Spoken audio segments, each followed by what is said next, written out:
दोस्तों, target with PS Parihar channel में आपका स्वागत है। सुबह की इस वीडियो में ऐसी सूचनाएं होती हैं जो विभिन्न समाचार पत्रों पर छाई हुई होती हैं और विद्यार्थियों के लिए आवश्यक होती हैं। तो आइए शुरू करते हैं और देख लेते हैं कि आज के समाचार पत्रों में विद्यार्थी जीवन से संबंधित कौन कौन सी सूचनाएं हैं।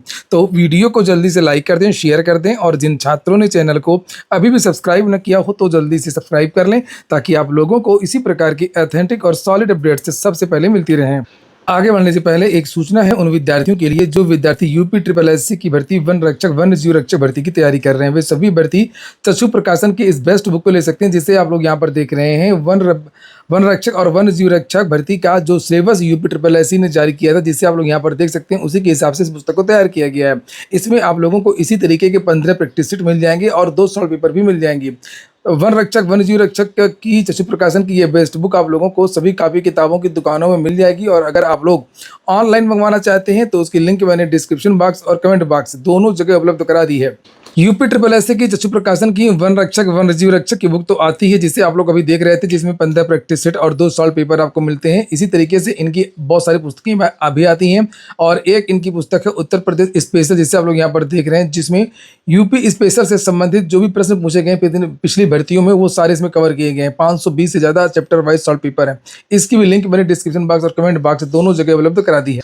चलिए शुरू करते हैं। सबसे पहली सूचना है, पिता ने नौकरी बचाने व बेटे ने नौकरी पाने के लिए दी टीईटी। इंटरनेट व पुस्तकों से उत्तरों का किया जा रहा मिलान। 3 दिवसीय परीक्षा संपन्न। टीईटी की परीक्षा संपन्न हो गई। ऐसे सोशल मीडिया में बहुत सारे वीडियोस वायरल हो रहे हैं जिसमें ये कहा गया है कि बेटा और पिता साथ में एग्जाम देने आए। बेटी पहले दिन पिता को एग्जाम दिलवाने आई, दूसरे दिन माता जी को एग्जाम दिलवाने आई। कई जगह ऐसा देखा गया कि पुत्री ने भी टीटी का एग्जाम दिया और उसकी जो माँ है उन्होंने भी टीटी का एग्जाम दिया। लिखा है यहाँ पर कि बिना शिक्षक पात्रता परीक्षा उत्तीर्ण किए हुए विद्यालयों में नियुक्त शिक्षकों के इससे उत्तीर्ण करने की सुप्रीम कोर्ट की अनिवार्यता के कारण ऐसी स्थिति बनी कि कई स्थान पर 2 पीढ़ियों ने एक साथ परीक्षा दी और इसमें पिता ने नौकरी बचाने पदोन्नति पाने के लिए तो बेटे ने शिक्षक भर्ती की पात्रता हासिल करने के लिए परीक्षा दी। इसी तरह वीडियो इंटरनेट में मीडिया में प्रसारित है जिसमें बेटी ने बताया कि उसने शिक्षक पात्रता परीक्षा हासिल करने के लिए कल परीक्षा दी थी और आज अपनी शिक्षक मम्मी को पेपर दिलाने पहुंची। उसके शिक्षक पापा का परीक्षा केंद्र जौनपुर में था जहां उन्होंने परीक्षा दी थी और उत्तर प्रदेश शिक्षा सेवा चयन आयोग की ओर से कराई गई 3 दिवसीय इस पात्रता परीक्षा में प्रयागराज के इरादतगंज में नियुक्त शिक्षक मनोज कुमार पाठक ने जौनपुर में परीक्षा दी और उनके साथ बेटे प्रभव पाठक ने शिक्षक पात्रता हासिल करने के लिए परीक्षा दी है। उसका भी केंद्र जौनपुर में अलग अलग विद्यालय में पढ़ा था। दोनों लोग परीक्षा देने आए थे। उन्होंने बताया कि परीक्षा देना अच्छा लगा, परिणाम जो होगा देखा जाएगा और जरूरत पड़ी तो फिर परीक्षा देंगे। प्रयागराज की मांडा की निकिता जायसवाल और उनकी मम्मी अलग अलग विद्यालय में शिक्षक हैं। माँ बेटी ने एक साथ टीईटी के लिए तैयारी की और अलग अलग परीक्षा केंद्रों पर सम्मिलित हुई। परिणाम अच्छा आने की उम्मीद जताई है। इसके अलावा शिक्षक बनने की पात्रता हासिल करने वाले अभ्यर्थियों के साथ विद्यालयों में नियुक्त शिक्षकों ने भी परीक्षा देने के बाद इंटरनेट के विभिन्न प्लेटफार्मों पर उपलब्ध सामग्री और पुस्तकों से उत्तरों का मिलान किया। उत्तर सही होने पर खुश हैं और उत्तर प्रदेश बीटीसी शिक्षक संघ के अध्यक्ष अनिल यादव ने बताया कि वह कंपोजिट विद्यालय देवरिया में नियुक्त है और आजमगढ़ में परीक्षा दी है। आपस में बनाए गए ग्रुप में शिक्षकों ने जानकारी दी है कि विद्यालयों में अनवरत पढ़ने के कारण अधिकांश प्रश्नों के उत्तर देने में कठिनाई नहीं हुई। जो पढ़ाते हैं उसी से आया था और उन्होंने बताया कि 1 लाख से ज़्यादा शिक्षकों के इस बार उत्तीर्ण होने की संभावना है। तो ये यूपी टीईटी के इतिहास में ऐसा पहली बार है जब इस तरीके की घटनाएं निकल करके आई हैं कि पिता पुत्र ने साथ में परीक्षा दी है, पति पत्नी ने साथ में परीक्षा दी है, बेटी और उसकी माँ ने साथ में परीक्षा दी। बस राहत की बात ये कि पेपर ज़्यादा कठिन नहीं आया था, इसलिए ज़्यादातर चाहे टीचर हो चाहे विद्यार्थी हो वो खुश थे।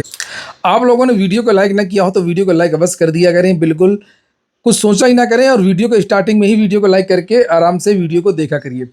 और दिल्ली के सरकारी स्कूलों में होगी 10,000 शिक्षकों की भर्ती, दिल्ली की मुख्यमंत्री ने घोषणा किया है और बहुत ज़्यादा जानकारी तो नहीं दी गई है, इसमें भर्ती की डिटेल्स तो नहीं दी गई हैं, अन्य बातों पर चर्चा की गई है इन्होंने। और यहाँ पर बस इतना लिखा है कि दिल्ली की मुख्यमंत्री रेखा गुप्ता का कहना है कि करीब 10,000 शिक्षकों की भर्ती प्रक्रिया अंतिम चरण में है और अगले 1 या 2 महीने में इसको पूरा करने का लक्ष्य है। अमर उजाला के आदित्य पांडे से विशेष बातचीत में उन्होंने कहा। तो वास्तव में दिल्ली में कोई भर्ती नहीं हुई थी, काफ़ी दिनों से दिल्ली में भर्ती नहीं हुई है और अगर भर्ती आती है तो अच्छी बात है। होम गार्ड भर्ती की डीवी और पीएसटी 13 तारीख से होगी, उसको लेकर के नोटिस जारी कर दी गई है। और यूपी टीईटी में 44 फर्जी विद्यार्थी पकड़े गए हैं। लगभग 88.77% विद्यार्थियों ने परीक्षा दी है। इसी माह रेलवे ग्रुप डी की शारीरिक दक्षता परीक्षा होगी, उसको लेकर के भी यहाँ पर जानकारी दी है। इसमें लिखा है कि प्रयागराज में 3736 विद्यार्थी शामिल होंगे। 2 मिनट में 100 मीटर की दूरी लगानी है और 35 किलोग्राम वजन के साथ में, और 1000 मीटर की दौड़ लगानी है 4.25 मिनट में। ये देखिए, और नीचे महिलाओं को लेकर के भी यहाँ पर जानकारी दी गई।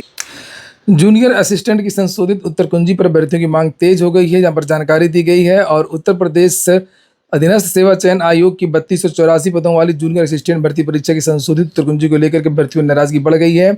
युवा मंच की ओर से भर्तियों ने आयोग पर उनकी आपत्तियों का अब तक कोई स्पष्ट जवाब न देने का आरोप लगाया गया है। उनका कहना है कि यदि विवादित प्रश्नों का समाधान किए बिना परिणाम घोषित किया गया तो न्यायालय की शरण लेंगे। अब भर्तियों का कहना है कि संशोधित उत्तर कुंजी में प्रश्न संख्या 4, 6 और 32 के उत्तर बदल दिए गए हैं, जबकि पहले से जारी उत्तर प्रमाणित पुस्तकों और मान्य स्रोतों के अनुसार सही थे।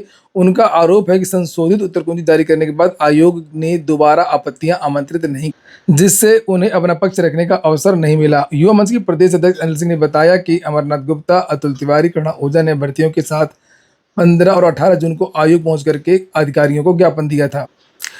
IAS PCS मुफ्त आवासीय कोचिंग की प्रवेश परीक्षा आज है। कोर्ट का एक बड़ा ऑर्डर है जिसको सभी को देखना चाहिए, और इस वीडियो को आप लोग ज़्यादा से ज़्यादा शेयर भी कर दें, इसके बारे में ज़्यादा जानकारी भी मिल जाए। खास तौर से भर्ती बोर्डों को, वो बार बार भर्ती को फंसा देते हैं, उनको पता ही नहीं रहता कि कौन कौन सी चीज़ें लागू हो चुकी हैं। अगर आप लोग एक साथ 2 डिग्री करते हैं लेकिन उसके कुछ नियम हैं, उसका अगर आप पालन करते हैं तो आपकी एक ही सत्र की, एक ही साल की दोनों डिग्रियां मान्य हैं। यहाँ पर लिखा है कि दिल्ली हाईकोर्ट ने एक महत्वपूर्ण फैसले में कहा कि 2022 से पहले एक साथ पूरी की गई 2 शैक्षणिक डिग्रियों को केवल इस आधार पर अमान्य नहीं ठहराया जा सकता कि वे एक साथ हासिल की गई थी। इसके पहले ही जो है नियम बन चुका था। यूजीसी ने पहले ही नियम बना दिया था। पहले क्या नियम था कि पहले एक डिग्री आप लोग रेगुलर और दूसरी डिग्री यानी कि डिस्टेंस लर्निंग से आप कर सकते हैं, ODI से कर सकते हैं आप लोग ओपन, और उसके बाद में बदलाव कर दिया गया। अब 2 डिग्री आप रेगुलर भी कर सकते हैं, लेकिन उसमें क्या है कि उनकी टाइमिंग अलग अलग होनी चाहिए। मान लीजिए कोई सत्र आप उसकी टाइमिंग सुबह की है और अगली डिग्री आप लोग रात्रि में या शाम को, इस तरीके से आप पढ़ सकते हैं, तो 2 डिग्री अब कर सकते हैं। उसकी भी कुछ और भी नियम शर्तें हैं, मैं उसको लेकर के कई वीडियोज़ बना चुका हूँ, और उसी को लेकर के यहाँ पर एक ऐतिहासिक निर्णय दिया गया कोर्ट के द्वारा। ये ऑर्डर सब कोई रख लें, जिनके पास इस तरीके की डिग्रियां हैं पहले की, वो रख लें। इसमें लिखा है कि national education society for tribal student, जो एग्जाम आया था शिक्षक भर्ती का, NEST को एकलव्य मॉडल रेजिडेंशियल स्कूल में चयनित 4 PGT अभ्यर्थियों की उम्मीदवारी को रद्द करने के फैसले पर नए सिरे से विचार करने का निर्देश दिया था। इन छात्रों ने क्या किया था कि एक ही साल में MA कर लिया, एक ही साल में इन्होंने BEd कर लिया, एक ही सत्र में मतलब। और लिखा नीचे कि न्यायमूर्ति B कामेश्वर राव और न्यायमूर्ति मनमीत प्रीतम सिंह अरोड़ा की पीठ ने कहा कि NEST को अंतिम निर्णय लेने से पहले UGC के संशोधित गाइडलाइन और उसकी ओर से दाखिल हलफनामे को ध्यान में रखना चाहिए। उनको जो अभ्यर्थी निरस्त किया गया है, यूजीसी ने अपने 3 अप्रैल 2025 को 589वीं बैठक में 2022 की गाइडलाइन में संशोधित करते हुए स्पष्ट किया है कि 2022 के पहले, मेरा वीडियो में नहीं देखते हैं ना ये लोग, अगर मेरा वीडियो देखे होते तो उनको पता होता, मैंने अपनी वीडियो में ये सारी जानकारियां पहले ही बता रखी हैं। लिखा है बशर्ते वे उस समय लागू नियमों के अनुरूप प्राप्त की गई हों, यानी कि 2022 के पहले, तब तक, ऐसा नहीं कि बहुत पहले तक, 2022 में तब तक जब यूजीसी ने वो नियम बनाया था कि एक रेगुलर और एक डिस्टेंस लर्निंग। अदालत ने कहा अगर ये नियम लागू हो चुका था तो इनकी डिग्री वैध है। और केवल लिखा, अदालत ने कहा कि 2022 से पहले किसी भी गाइडलाइन में एक डिग्री नियमित और दूसरी डिस्टेंस मोड से करने पर रोक नहीं थी। ऐसा कभी कोई रोक नहीं रहा है, समझ गए। इसी आधार पर कोर्ट ने NCTE को निर्देश दिया है कि वह यूजीसी की संशोधित गाइडलाइन पर विचार करते हुए चारों अभ्यर्थियों के मामलों की दोबारा समीक्षा करें और उसके बाद अंतिम निर्णय लें। तो याद रखिएगा कि अगर एक ही सत्र में आप लोग प्राइवेट यानी कि डिस्टेंस लर्निंग से MA कर रहे हैं या BA कर रहे हैं या कुछ भी कर रहे हैं और एक कोर्स आप रेगुलर कर रहे हैं तो पूरी तरीके से मान्य, इसमें कोई डाउट है ही नहीं। आगे लिखा क्या है मामला, ये अब तो बिल्कुल मानता है, मतलब 2022 की पहले की बात मैं बता रहा हूं। अगर आपने अभी कर रहे हैं अब तो कोई रोक ही नहीं है, अब तो खूब आराम से कर सकते हैं। यह मामला EMRS भर्ती 2023 के तहत चयनित 4 post graduate teacher and PGT के भर्तियों से जुड़ा है।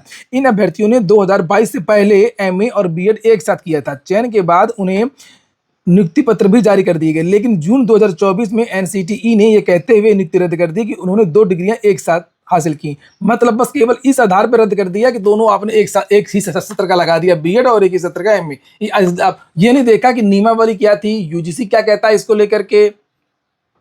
अभ्यर्थियों ने दलील दिया कि 2022 से पहले किसी भी नियम में एक साथ 2 डिग्रियां हासिल करने पर रोक नहीं थी। मतलब ऐसा रोक नहीं था कि एक डिस्टेंस में करेंगे तो और एक रेगुलर करेंगे तो अब रद्द कर दी जाएगी। 2 रेगुलर नहीं कर सकते बस 2022 के पहले, अब तो कर सकते हैं 2 रेगुलर भी, लेकिन बस टाइमिंग अलग अलग हो, कुछ चीजें अलग अलग हों, उसको देख लीजिएगा। वहीं NEST ने दलील दिया कि भर्ती विज्ञापन के अनुसार केवल 4 वर्षीय इंटीग्रेटेड कोर्स को ही समकक्ष के योग्य माना जाएगा।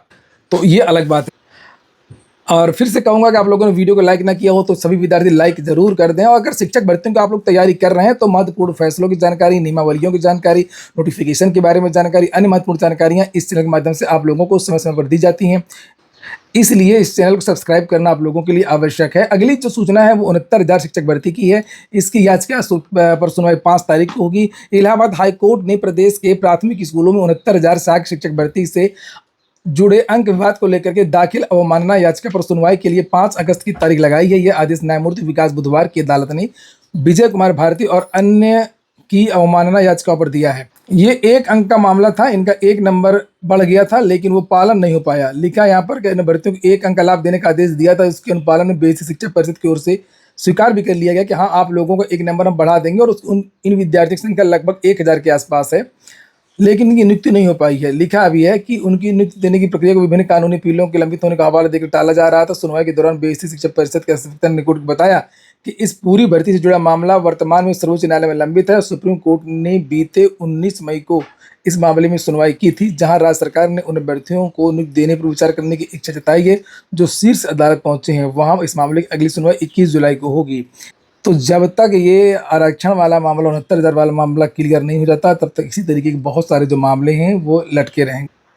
और यहाँ पर देख सकते हैं शैक्षणिक योग्यताओं को सत्यापन अब निःशुल्क, मतलब छोटी छोटी 2-2, 3-3 रुपए में जनता को राहत दी जा रही है। और बड़ी बड़ी चीज़ें जो हैं वो की जा रही हैं, घोटाले किए जा रहे हैं बड़े बड़े।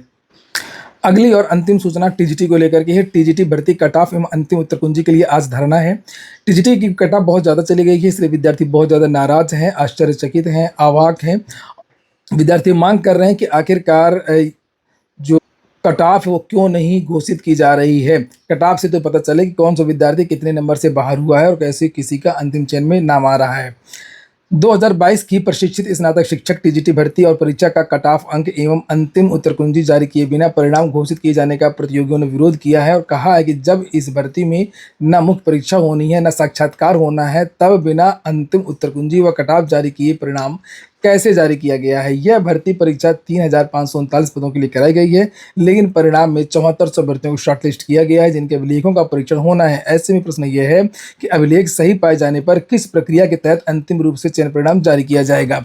जिन्हें चयन से बाहर किया जाएगा उनका आधार क्या होगा। यही तो खेल यूपी SSSC में हो रहा है आजकल। उत्तर प्रदेश अधीनस्थ सेवा चयन आयोग में भी डीवी में 3 गुना विद्यार्थियों को बुलाया जाता है, बाद में कुछ लोगों को ले लिया जाता है, कुछ लोगों को बाहर कर दिया जाता है, लेकिन उसका आधार किसी को नहीं पता चलता है क्योंकि बिल्कुल अंत में कट ऑफ जारी किया जाता है। बिल्कुल जब भर्ती फाइनल हो जाती है तब कट ऑफ जारी किया जाता है और नंबर भी नहीं जारी होते वहाँ पर। जो विद्यार्थी जो जिसको बाहर किया जाता है उसको पता ही नहीं चलता है कि मेरे कितने नंबर थे।